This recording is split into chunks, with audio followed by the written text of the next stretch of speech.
Okay, next episode is Shadow Over Shuggazoom. First things first, and then I need to download it. YouTube search. Where is it?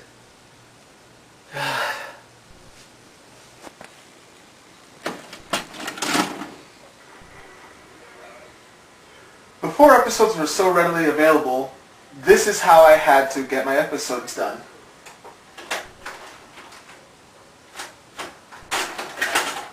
I recorded them on VHS, which is why all the episodes on my channel have crappy quality. Sometimes they jump, they even have a tracking in the bottom.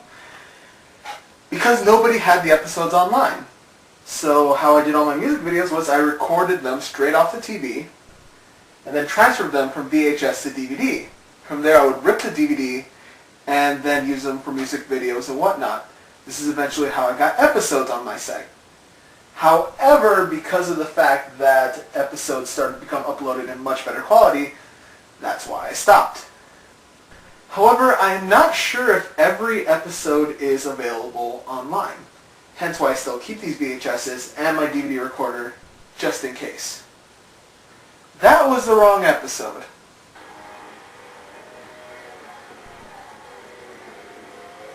Nope.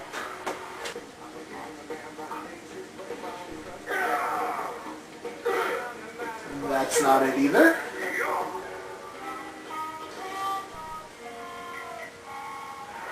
Nice routine, Hap. Thanks. Where's Rocco? He's going to do the obstacle course. I think I'm going to stop. By the same token, I know for a fact that I have not recorded every episode. So, worst comes to worst, I know there's some Dutch and German versions online, so I guess I could do Shadow Over Shuggazoom in Dutch? I don't know, what's this? Shadow Over Shuggazoom? Oh, Lesha. Well, that little fun trip was for nothing.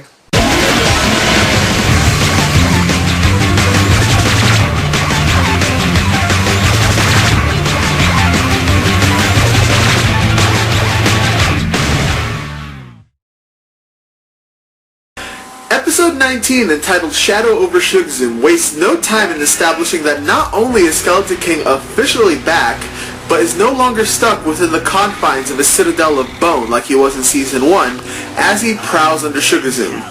Skeleton King pulls out his own eye and drops it into the water to mutate. Meanwhile, the monkey team is loading weapons for the robot. Once again, like the recent Season 2 episodes, it seems the Hyperfours are being paired into duos when compared. Chiro with his father figure type in Antari, Gibson and Otto butting heads, and Sparks and Nova being rather spiteful to one another. One rocket falls about to hit Chiro, but Antari makes the save and states the theme of the episode. How did you do that? You didn't even look. The power primate, Chiro. It can give you vision beyond the use of your eyes, to see without looking. See? Without looking? Chiro is hanging out around town when he sees some tentacle monster with an eyeball coming out of the water, looking like Shua Gorath. Marvel again, but I don't have a DC equivalent that comes to mind. Anyways, the monster knocks out Chiro. When he awakens, he sees that everyone has gone missing and his communicator is busted. As he wanders around the town, he spots a girl crying, only to see something is wrong with her. Chiro then gets attacked by Glenny and BT?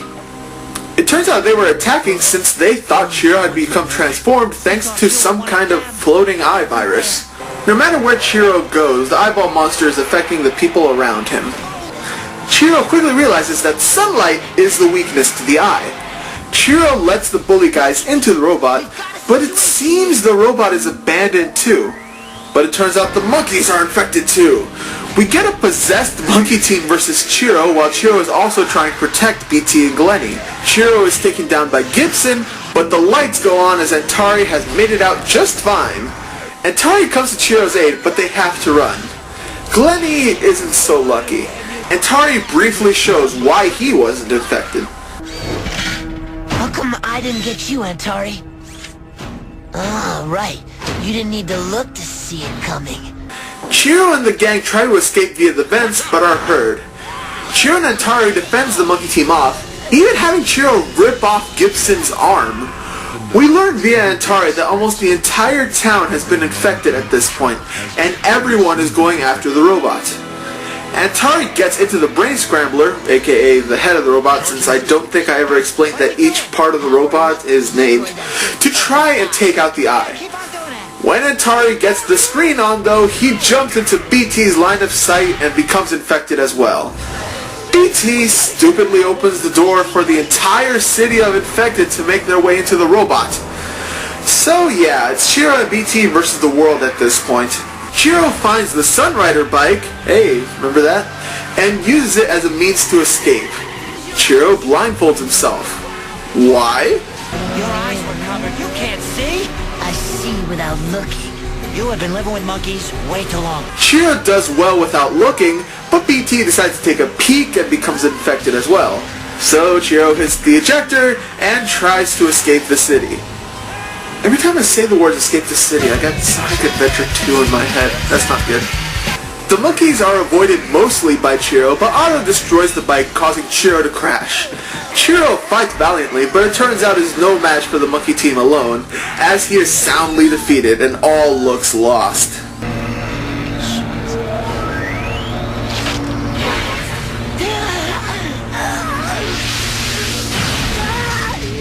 At least I get to enjoy the sunrise.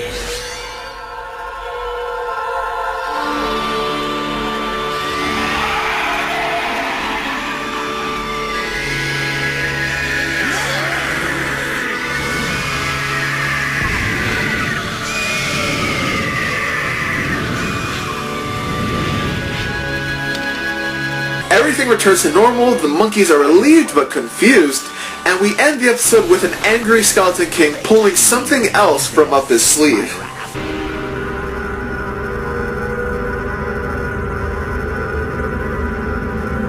For now, the undead shall devour them all.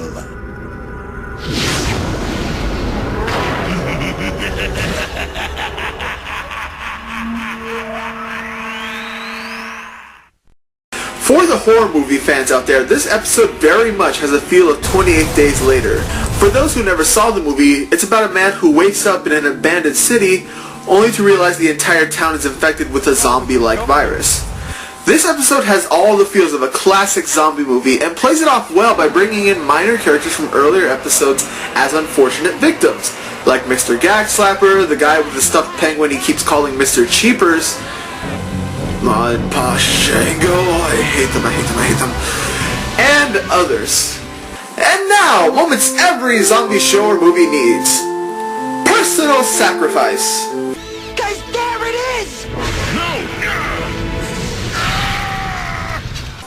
Leaving someone behind to save yourself. Don't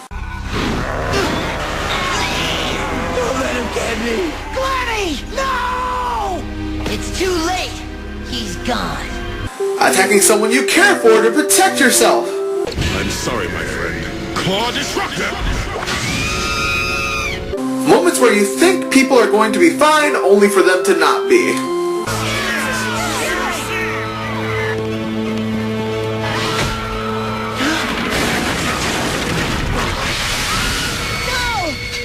What makes this episode great is that for the most part, there was nothing anybody could do. Chiro really only won either out of really good timing or dumb luck. The fleeing scene did build up some good suspense, and I loved seeing Antari fighting the infected monkey team, and it is good to see someone on the monkey team fighting people their own size. Overall, this episode is done brilliantly, and definitely stands out among Season 2 episodes. We will see what happens next when we get into episode 20. We'll get turned into those things! It's over, man! We're toast! I love you, Chiro. Pull yourself together, man! Please, ma'am, you're the only one who can help us. We have to talk to Chanticleer. I mean, the king. There's a civil flood, and if he doesn't come in... You know what, I'm just gonna stop.